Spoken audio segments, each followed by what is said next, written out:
The first dilemma is from Anonymous. Hey Jordan, I just deleted Reddit, my main social media and the main cause of my relapses. For the past 2 days, I've spent my night on Omegle talking and sexting girls my age. A lot of people don't understand, man. There are a lot of girls on Omegle, bro. I am speaking from experience with that. That's besides the point. Like literally from 11 p.m. to 6 a.m. And honestly, it's great. It's consensual and we both enjoy it. The issue is that after I release, I leave them. Like I talk to them about how I'm trying to go on NoFap and how this might be an issue in my journey. But honestly, it feels horrible. Feels like I'm using them. I know the obvious answer would be to stop using Omegle to sex people, but I don't know why I do this. Why I flake right after I release. Like it just feels like a must. It's more about if we've gotten to the point of sexting. I know a lot about them and who they are. Once I form this emotional connection, I'm scared. I'm scared that I care about this person and I'll hurt them in the future. I've hurt a girl in the past emotionally and I'm scared to do that again. But the way I cope is by cutting out every single female I connect with in any meaningful way because I don't want to hurt her. Okay, so Anonymous, we have a lot to unpack here, bro. A lot to unpack here. So, first of all, man, I can tell you have trauma in you. Okay, now everyone has some degree of trauma in them because nobody was raised in a perfect environment. And even if you were raised in a perfect environment, I'm sure that at some point or another you would encounter something that would essentially tear apart that perfect world that you've created in your mind. Okay, and because of that, everyone has some varying degree of trauma in their life and in their subconscious. That is why you are abandoning them. That is why you're afraid of emotional intimacy. Okay, you have what is known as an avoidant attachment style. Now, I'm not going to get too deep into attachment styles, but just know that the avoidant attachment style is when you are afraid of emotional intimacy because you are afraid of being hurt. Okay, I feel like a lot of men in particular have this, partially because of the stigmas that society places on us to not lead with our emotions, which honestly is not necessarily the worst thing, but there is a balance to be obtained. Okay, you shouldn't just lead in with your emotions all the time, especially if you're talking to girls on Omegle out of all places.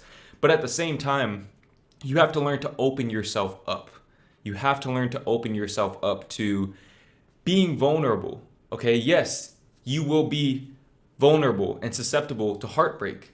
That's a part of life. You can't experience the highest of the highs if you're not willing to experience the lowest of the lows. And you have to understand that. And you have to be okay with that if you want to live a fulfilling life.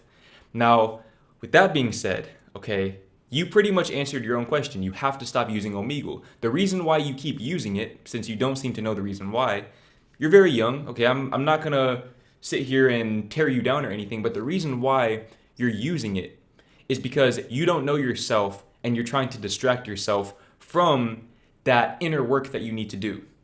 Okay, you're looking for distractions in the form of instant gratification through Omegle. Now, I got to give you props, man. If you're on Omegle and you're talking that type of game, you're spitting that much game to where you're sexting girls every single night, that hey, you must be doing something right. At least you have some degree of confidence. You don't have problems talking to girls. A lot of guys do. Okay, so you already have that going for you. You have inner confidence to some extent. But the thing is, I don't think you know yourself, which is perfectly fine and normal for a 15-year-old. The problem is, it doesn't seem like you're trying to figure out who you are. That's where your issue lies. Okay, you need to take some time to really look within, bro.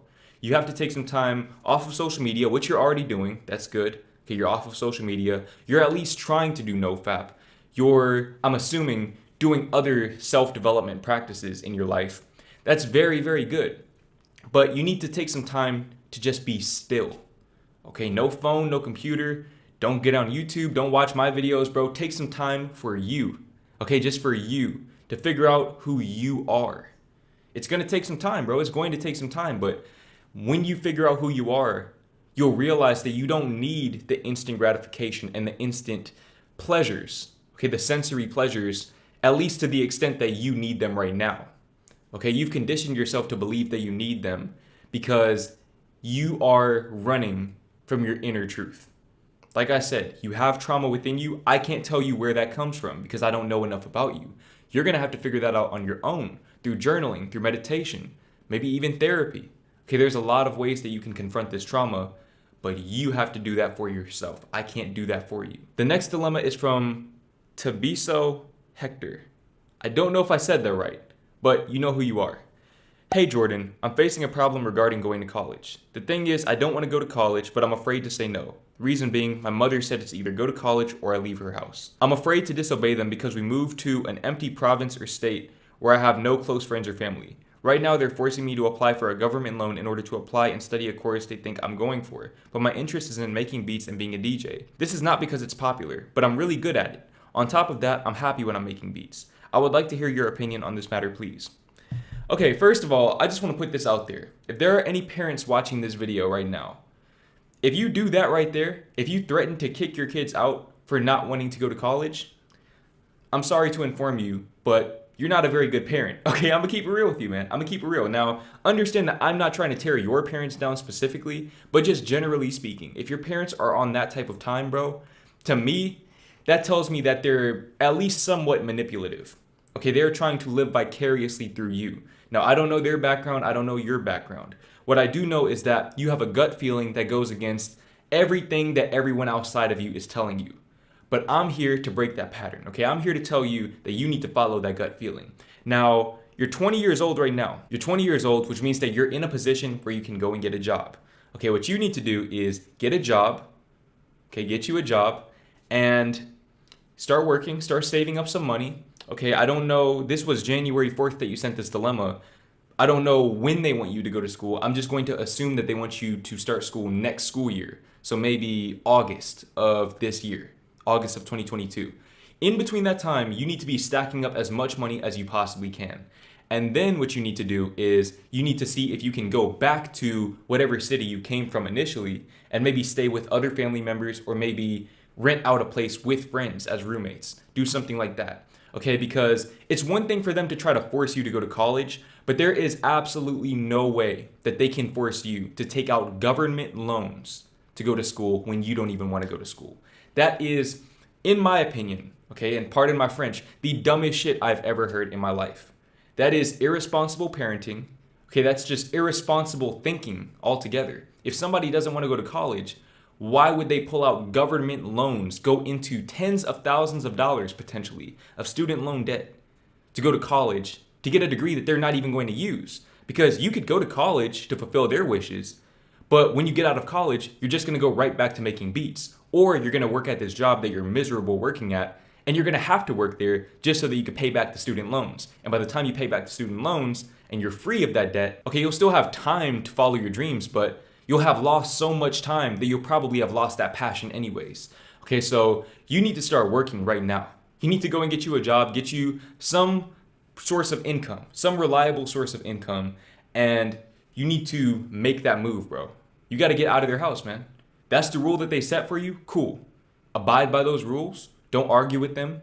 Just move in silence. Go and get you a job. Tell them that you're saving up to go to college. Tell them that you're saving up to pay off that first year of college. And then when you have enough money, when you have the resources to do so, skedaddle, bro. Get up out of there, bro. Get up out of there.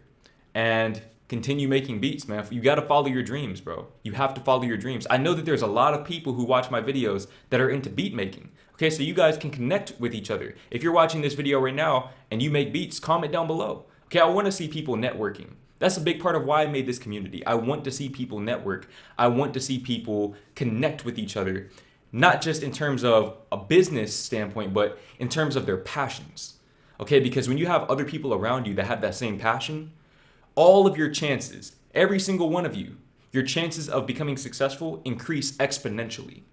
So I want to see everybody networking in the comments. I want to see if you're making beats, if you're an artist, whatever it is that you do.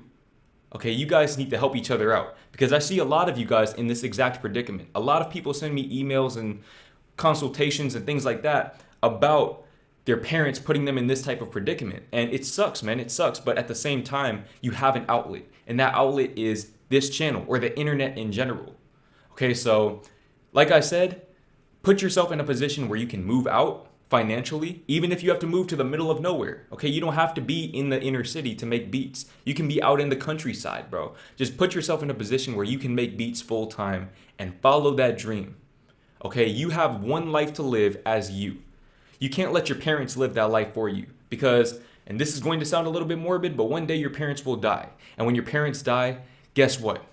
You're the one that's going to be left with the consequences of the actions that they influenced you to take.